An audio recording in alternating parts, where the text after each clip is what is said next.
नमस्कार मित्रांनो.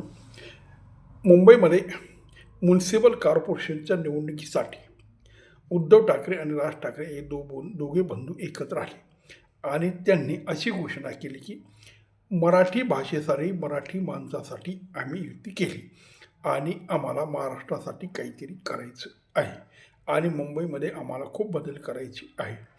पण ही युती चांगली झाली, मराठी माणसाला आनंद झाला. पण मराठी माणसांच्या आयुष्यात याच्यामुळे काय फायदा होणार आहे, मुंबईमध्ये काय परिवर्तन होईल, असं प्रश्न मराठी माणसाच्या मनात येतो. कारण की 25 वर्ष म्युनिसिपल कॉर्पोरेशनमध्ये शिवसेनेची सत्ता, म्हणजे आजच्या उद्धव ठाकरे साहेबांची सत्ता आहे, आज बी आहे. उद्या राहील की नाही हा वेगळा विषय आहे. मग 25 वर्षात म्युनिसिपल कॉर्पोरेशन ही लोकांच्या आयुष्याशी संबंधित असते. मग पाणी असतील, गटारे असतील, आरोग्य असेल,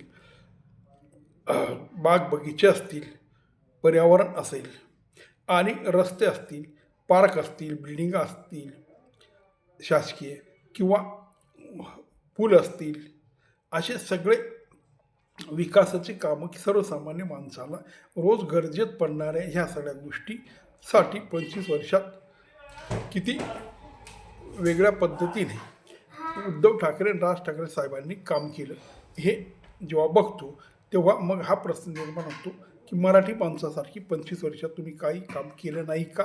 कारण जर काही काम केलं तर मग मराठी माणसासाठी आम्ही युती केली असं तुम्ही कसं म्हणू शकता?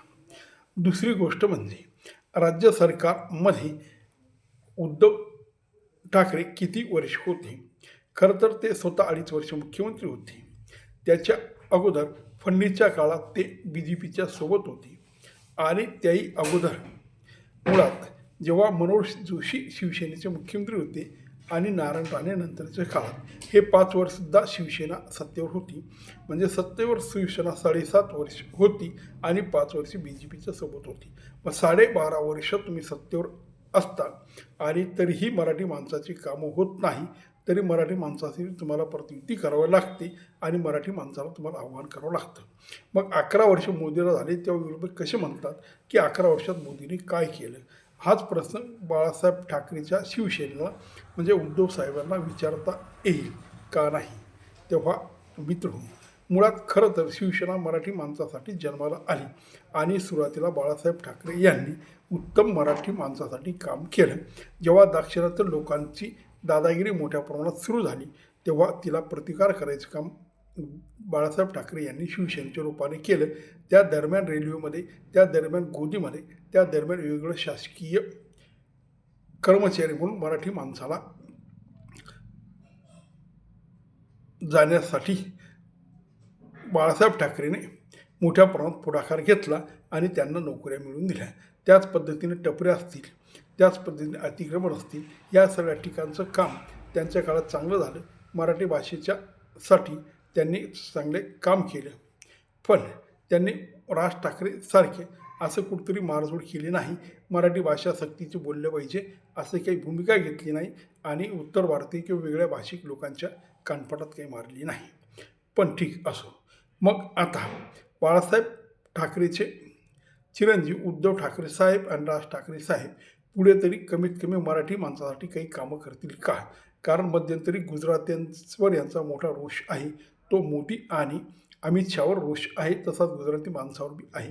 पण मग गुजराती माणसं जेव्हा मोठमोठ्या ठिकाणी बिल्डर म्हणून उभे राहिले आणि त्यांनी मोठमोठ्या प्रमाणात बिल्डिंगा उभे करायला सुरुवात केली, ठेके घ्यायला सुरुवात केली, त्या बिल्डरांचं साथ सोबत शिवसेनेने कशी केली हाही प्रश्न आहे. जर तुम्ही मराठी माणसावर अन्याय झाला म्हणता आणि गुजराती लोकांनी अन्याय केला असं म्हणता, मग त्यांच्या ठेकेदारांना तुम्ही मोकळी कशी दिली? तेव्हा याच्या मागे नक्की कारण काय हे अर्थात सगळ्यांना माहिती आहे. हा सगळा कमिशनचा खेळ असतो. तो सगळ्या पक्षाने घेतल्या, तो उद्धव ठाकरे घेतल्या असं आपण म्हणत नाही. जेव्हा पालिकेमध्ये महापालिकेमध्ये सदस्य निवडून येतो तो कुठल्या का पक्ष असे ना, तो हे कमिशन घेत असतो. पण फक्त मराठी माणसासाठी असं करायचं. पण आज मराठी माणसाचा टक्का किती कमी झाला. त्यानंतर बोरावली, माहीम, दादर या मराठी आतल्या मुंबईच्या भागामधले जे मराठी लोक होते ते आज वसई विरारकडे, ते आज उरण पनवेलकडे कशी काय गेली, तेव्हा मग यांनी त्या दरम्यान काय मराठी माणसासाठी जाऊ नये यासाठी काय योजना आखल्या आणि काय केलं. तेव्हा मित्रो, हे सगळे बोलायचे गोष्टी असतात. एखाद्या समाजाचं नाव घेऊन हा स्वतःचा व्यक्तिगत पक्ष चालवण्याचा आणि व्यक्तिगत स्वतःचा फायदा करून घेण्याचाच प्रकार आहे. खरं तर ज्या काँग्रेसबरोबर यांनी युती केली ती काही नवीन नव्हती. कारण पूर्वी जेव्हाही सुरुवातीला BJPचा महापौर शिवसेनेचा महापौर बसला तेव्हा काँग्रेसच्या पाठिंबाने तो बसलेला होता. तेव्हा वेगळं काही नव्हतं. त्याबद्दल पक्ष म्हणून किंवा काँग्रेस म्हणून यांनी खूप वाईट टाकलं असं काही नाही. नंतर मात्र बाळासाहेब ठाकरेंनी काँग्रेसची युती केली नाही, पण बाळासाहेब ठाकरेच्या काळातच म्युन्सिपल काँग्रेस आणि शिवसेनेची सत्तेसाठी युती झाली होती. तेव्हा तो विषय जाऊ द्या.